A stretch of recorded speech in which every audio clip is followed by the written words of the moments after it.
Халық күйі келіншек.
Сәлем достар, Қаршыға каналына қош келдіңіздер.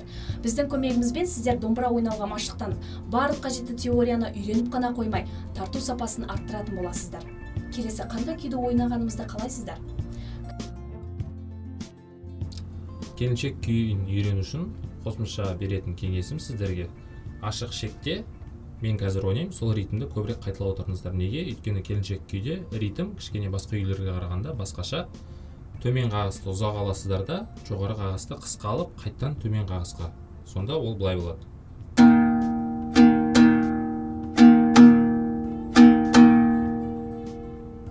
Тағы да көрсетем. Ақсандатып ойнайсыз.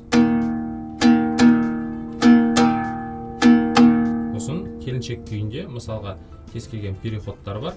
Сол переходтар таза ойналу үшін көбірек асық ойнаңыздар. Мысалы, мен басынан бастап ойнайым.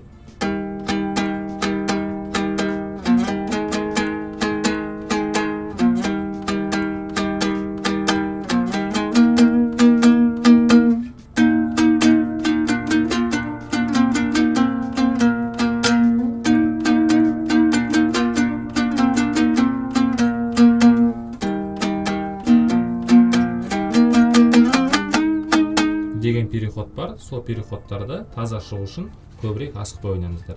Және де кез келген күйде, тек келіншекте ғана емес, бүкіл күйлерде вибрация қолданыңыздар. Мысалға,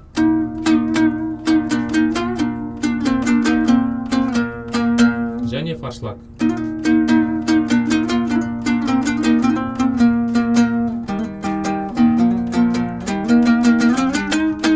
Келіншекте ең маңыздысы ол ритм. Жаңағы мен көрсеткен оң қолдың қағыстары. Төмен, жоғары, бірақ жоғары қағысты қысқа аласыздар да, төмен қағысты ұзақ ұстайсыздар. Ол үшін жаңағы ритм шығу үшін көбірек асық ойнаңыздар. Асықпай ойнағаннан кейін сәл жылдамдық қоса бастайсыздар.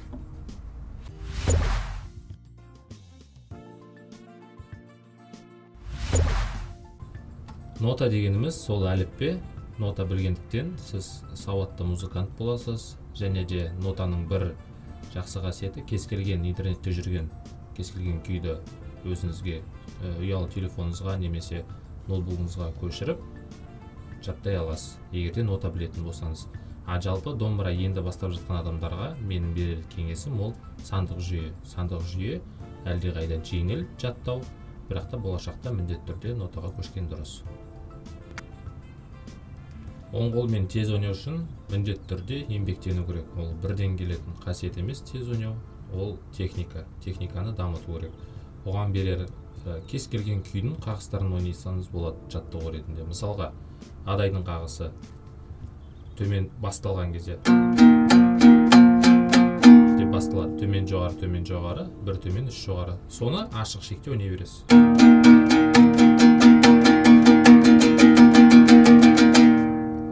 Мысалға, төмен, екі жоғары қағыс бар. Осы қағысты 10 минут асықпай ойнайсыз, сосын жылдамдық қоса бересіз.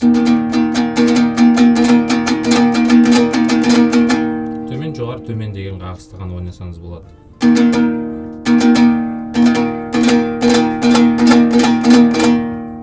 себептен әр қағыстарды 10-15 минут көңіл бөліп, оң қолды әбден жаттықтырсаңыз, сол кезде ғана жаңағы қолдың жылдамдығы арттырады. Домбыраның қандай пайдасы бар деген сұрақ біртүрлі сұрақ екен. Онымен мысалға мақалмен жауап беруге болады. Нағыз қазақ қазақ емес, нағыз қазақ домбыра делінген. Сол себептен ол текке айтылған сөз емес. Әр қазақ домбыра аспабын білу керек.